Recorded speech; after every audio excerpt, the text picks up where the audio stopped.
I want to make one note that you all should know, because we've had 4 events, and this is the first time we've let dudes on the stage.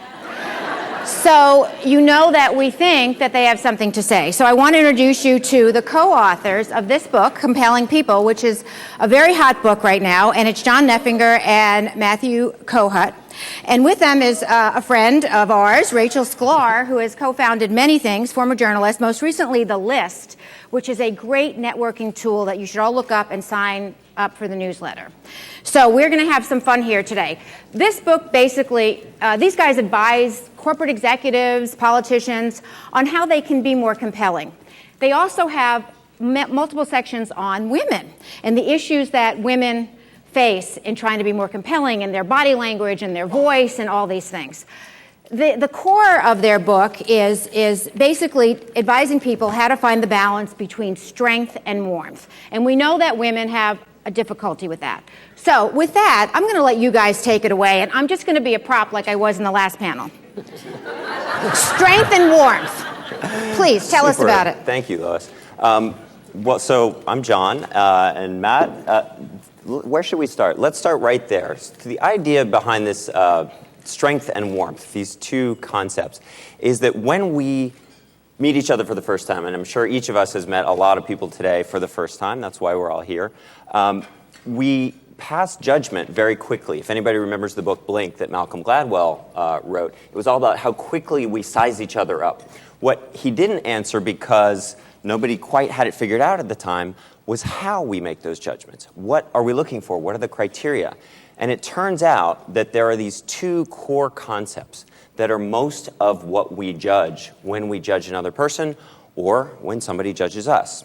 Strength is not how much you can bench press. Strength is your ability to get stuff done in the world, whether that's because of your mad social skills or poker skills or whatever it may be. You can change the world around you. And so when you project strength, you command respect from people because they need to take account of you because you can change their world. And then warmth is not just smiling and being friendly. Warmth is being on the same side as somebody. So if you may have a very grouchy person, but they may seem very warm to you if they seem like your kind of person, or they're your grouchy person. They're on your team. And so these two criteria, what we're looking for, the tricky bit is this. The tricky bit is that, especially because a lot of this is judged non-verbally by little cues and facial expressions and posture and just little things that we're looking for, the 2 are very much in tension.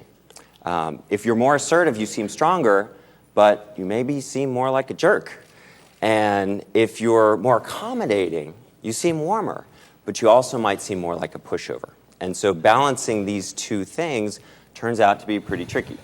And the research that went to finding these qualities, or identifying them, also actually has its roots in cultural stereotype research. And this brings us to the role of gender.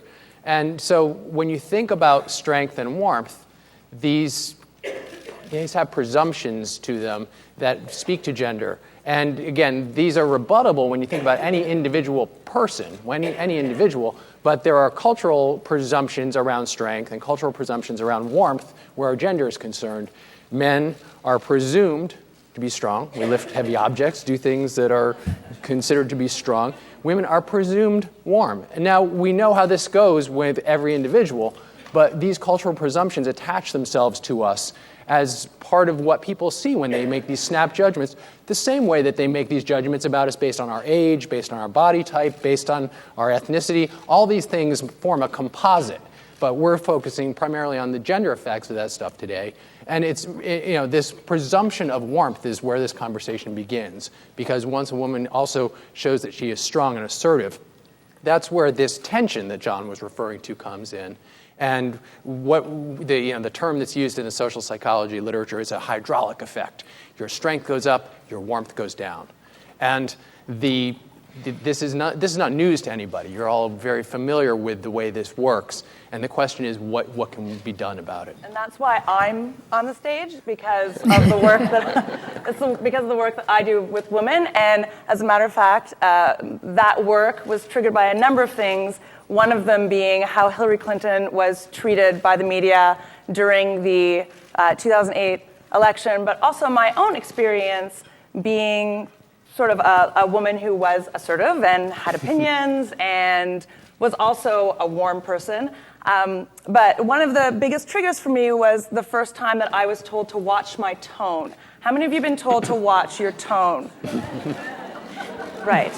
And I was told to watch my tone after firing off a brief, to-the-point instructional email about how we would react to this situation. And I was very surprised by that pushback, and it took a little while of having these conversations before I realized that this was a common pushback that women get when they are assertive and when they sort of have authority and start to exercise it. So that's why I'm particularly interested in this subject.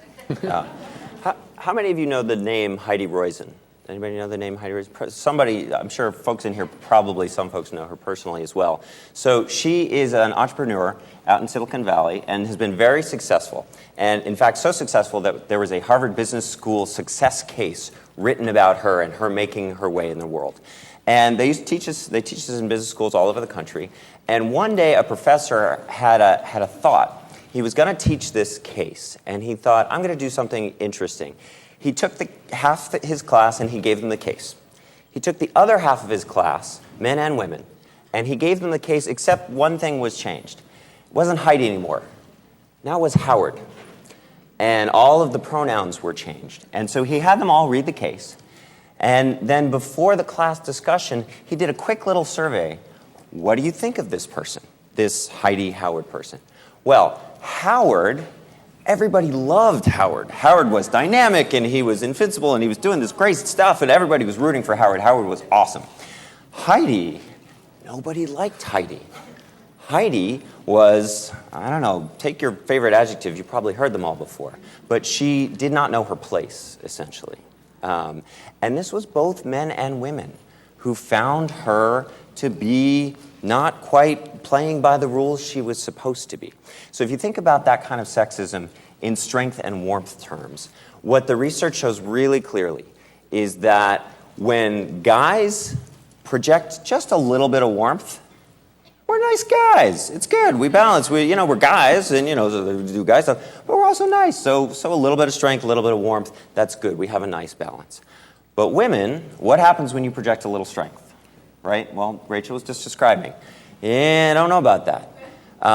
And so that's the conundrum, at least through this lens. That's how this looks. That when women project strength, the B word suddenly descends and suddenly applies. All right, well, take us to the next step, though. Yes. Okay, so... So what do we do about that? Yeah, so what are we going to do about it?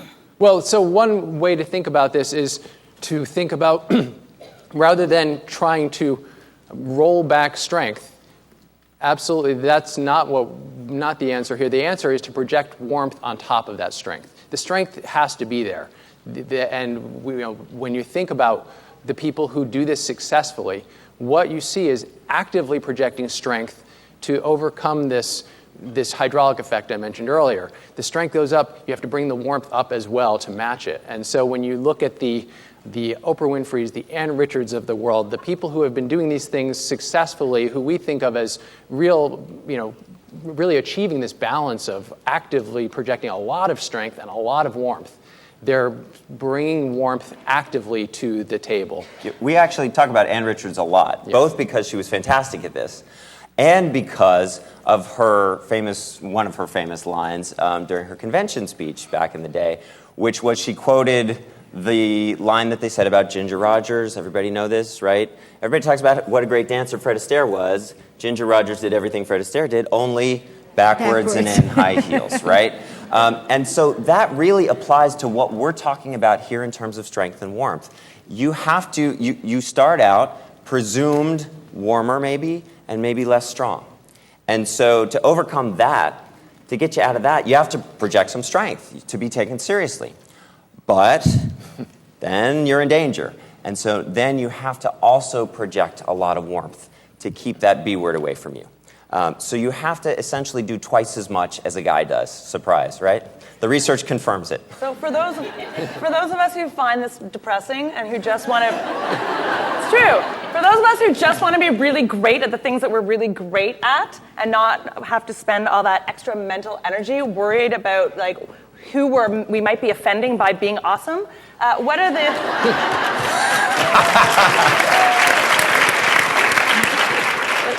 What are the easy things that we can do? I mean, my mom always said, like, as long as you smile. But that's sort of true, right? Like, my mom always said that to me. My mom, the lawyer, who I grew up with, she went back to law school, and she fought through this stuff, too. That was actually really good advice, and she had to smile through a lot. So. Absolutely. Well, just like on the last panel, Mom was right here. We actually spend, it's kind of remarkable how much of our professional lives we spend telling grown women and men to stand up straight and smile. Standing up straight projects strength. It says, I'm here to be taken account of. Don't discount me. I'm not a wallflower here. So that gets you a little bit of strength right there without getting you in any trouble. And then smiling, being happy to be there. Not the kind of, anybody here from the South? They're like, hi, how are you doing? Yeah. My grandma's name was Dixie, so yeah, all right, there you go in the back. Not that. That is a polite smile that's just put on as a mask because there's that expectation in that social setting. We're talking about actually smiling, actually being happy to be there. Now, that can be tough in a lot of different situations where, look, truth be told, there are a long list of things you'd rather be doing. But finding some way to be happy in that moment projects a lot of warmth. And that will be reflected on your face. And so that's the basic advice that we give everybody. There are some particular pitfalls for women that we might mention, though. Well, I guess I also want to just preface that by saying that there is also some good news here, which is that there are situations in which women are actually seen as better leaders than men. And so when women use strength to stand up on, I mean, the studies show that very clearly that when women stand up for norms in a workplace and they are strong on behalf of either behaving fairly or in some way keeping the social norms, they are seen as better leaders in those respects than men are. Yeah, actually, there's a particular piece of research on this that is so great that is worth walking through. So Tori Breskel, who's up at Yale, did this with a couple of collaborators. And so she looked at when women got angry, what happened. The basic advice is don't do it. The basic advice is that as soon as you show, and this is not true for straight white guys. Straight white guys, they get angry. If you remember Anthony Weiner before that whole other thing, getting angry on the floor of the house, everybody's like, yeah, go get him. That does not work so well for women. If you seem upset, if you seem out of control of your own behavior, that looks very, very bad. Worse for women. Much worse for women. The worst for Anthony Weiner. Yes. But if you think about it, should we go to the, yeah, Matt knows what I'm going to say next. So the root word of hysterical, right, is connected to, right, being female. Right, so, and it can, so there's this whole long line of cultural associations with women being run by their emotions and being out of control. So as soon as you are upset or seem to be out of control, all of that applies to you, and it is not good. Don't go there. What you can do is what moms and teachers know well with small misbehaving children, the being stern, the taking a stern tone. Stern is okay, because if you're stern, that means you have decided that whatever's going on is not cool, and you are going to express that, as opposed to just reacting and flipping out. So that stern tone is actually, what that's about cool. crying? Sometimes we get really overwhelmed, we cry. Yeah, see, now, John Boehner has made a career of this. There you go, okay, touche. Right, but then again, but if you think about the strength and warmth balance, think about where John Boehner is. He is a guy, he is a congressman, he is a leader, he is a Republican. All of these things say strong, strong, strong. So he can get away with little waterworks here and there, and that's fine. But It not kind of the balances chicks. them The out. girls can't do that. Yeah, it's No. tough. It's Yeah. very tough. It's still pretty tough. Well, Now, that- there was one famous episode that we should talk about Please, a little bit. yes, and You that was very tell us, compelling and Talking about, Yes. Up to Hillary New- Clinton? Yes. Yeah. Okay. So, please. yeah, okay. One of the archetypal case studies of how this stuff works concerns Hillary Clinton, of course. And we talk about this a little bit in the book. Hillary Clinton, when she first showed up on a lot of our radars, was back in 1992. And the first thing we knew about her when she was possibly going to be First Lady was, well, this is somebody who said something about the fact that she wasn't going to sit around and bake cookies. And there was this role that she was auditioning for, First Lady, which is, if you think about women and warmth and these cultural presumptions, the First Lady is almost the mother of America in that realm, and 20 years ago even more so. And Hillary Clinton said, I'm not that. And She actively rejected that. And not only that, think about what she had done for the decade before that. She had out-earned her husband, who was the governor of Arkansas. Walmart She was the board. first member of the Walmart board who was a woman. She was a first female partner in the Rose Law Firm. She had been doing strength for a better part of a decade. And so there was no reason that she would have that to say, I'm just going to sit around and do these things that are these presumptions. And then there was, of course, the healthcare episode, which didn't reflect a lot of warmth. A lot of people thought it was secretive, et cetera, et cetera. And I think by 96, was it Pew? Yeah. Pew did a study, and they asked people to mention the word that came to mind when they thought of Hillary Clinton, and the number one word was strong. So not a surprise. And that was also about the low point as far as her favorability with the public. And this stuff actually tracks, this sort of narrative we're giving you actually tracks pretty well with her approval ratings. It wasn't until Monica and the sense that Hillary was undergoing something that made her a sympathetic character. Our hearts went out to her. That things started to move in the direction of people feeling warmth toward her. Anybody remember the beginning of the campaign, the New York Senate campaign? Do you remember how she started that off? Anybody?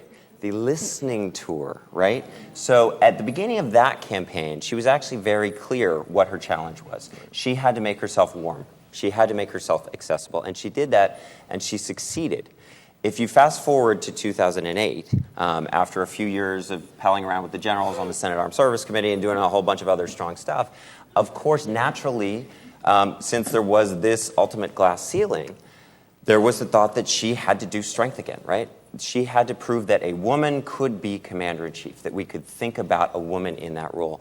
And so she was all about, I think the initial slogan was restoring competence to the White House after 8 years of Bush. And so it was competence and it was strength.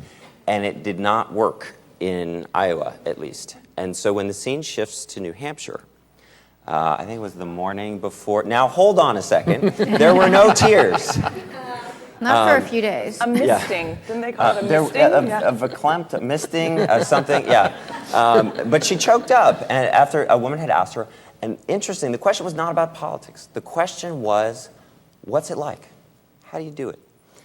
And she kind of took off the political hat, or maybe the mask cracked and fell away. And she was just a human being there, and she said, it's hard. And she talked about Chelsea and how the reasons that she was putting herself through this ringer. And not just that, she talked about things everybody could relate to. She talked about how crappy the food was on the road and how you couldn't eat right and you couldn't exercise. And suddenly there was a human being. And everybody saw that. And for the rest of that campaign, we should go back and actually do the math. Well, there were also two important things that happened prior to that set that up perfectly. Okay, yes. One was iron my shirt. She was at a rally in New Hampshire, and two guys held up the sign that said iron my shirt. That made her more sympathetic. And the other was the dog whistle that every woman watching that debate in New Hampshire saw, which was, "You're likable enough, Hillary." And that set her, that made her look very warm by comparison, too. And essentially, I think in most of the primaries, I think Pluff had all the caucuses sewn up by that point. But she did fantastically well. And That was a since pivotal then, moment for her in her whole image. That's right. And since then, we've seen her as warm. We've continued to see her as warm through the Secretary of State role. where she's on the one hand, laying down the law with North Korea, but on the other hand, being the kind of goodwill ambassador to more countries that we've ever seen before. And also, text with Hillary. Anybody? Text with Hillary? Like, she's cool now, right? Yeah. She does on Twitter. All right, we're actually running out of time, so I want to go through all three of you, and I want you to give these women 3 takeaways. Oh, great. Whether it's body language or things to do or say so I'm going to start with you, Rachel. 3 takeaways from today. Take out your notebooks. These guys know what they're doing. Well, I do think that watching how you present yourselves vocally, one of the things that actually I didn't know about myself, but they pointed out is that when I'm not sure of myself, I uptalk a little bit because I don't want people to think that maybe I am being too sure of myself because I'm not. And so don't do that. And if you ever want to raise your hand, don't do this. It's like, I'm not really sure I want to say something. Just swing it up. If you do the big swing, if you swing the thing you got.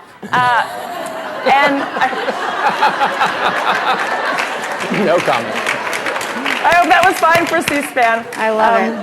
And the third thing I would say actually is to notice who is being presented as negative or is being sort of victimized, or just how people are being presented. And this really came to the fore for me over Thanksgiving weekend with that big plain drama argument saga that turned out to be a hoax. The guy who picked a fight with the woman in seat 7A, I don't know if anybody saw this. In any case, it turned out to be a hoax, and he had created in his sort of universally disliked antagonist, she was an older woman wearing mom jeans. And I found that very interesting because in addition to sort of addressing gender stuff in their book, they also talk about all the other elements, race, age, class, ability, disability. And so those are things to just pay attention to. When you start to notice them, you will be unable to stop noticing them, and that will inform how you behave as well. Thank you, Matt. We talked about standing up straight, and I guess I want to caution against the opposite, which is folding in on yourself. The things that we often do when we're a little unsure about something, and sometimes this is when you're standing up, you cross your legs, and you're just pretzeling in some way. And not only does this not project the confidence you want to project, but it also actually physiologically is going in the reverse direction from where you want to go. I mean, without getting into the science of it, basically what you're doing is you're telling your fight or flight hormones to surge instead of to retreat. So what you want to do is take up a little bit more space and be a little bigger than you think you need to be, and give yourself take up a little more of the room than you probably were comfortable doing. If your instinct is to pretzel, go the other way. Be a little bigger. All right. Anybody know the name Amy Cuddy? She's a colleague of ours. Yes, very good. She has this great TED Talk that talks about this, which is sort of born of this research and this idea that before, not during an interview or a big presentation, you want to stretch out a little bit ahead of time because it makes you feel bigger. It actually will raise your testosterone, which in this case is a good thing. It is a confidence booster, and lowers the cortisol, which are the butterflies in the stomach. No, in terms of during the interview, you don't necessarily want to stretch out real big. One thing about that, though, because we get a lot of questions from women about posture, specifically in professional settings, you don't want to draw attention to your chest necessarily, especially. Here's what we say. Posture is the most important thing, so you can dress modestly in a way that makes that less of an issue. Address that one with dress and stand up straight and be proud. All right, with that, I'm sorry we're going to have to end. Rachel, Matt, John, thank you so much. I read it. It's very, very good.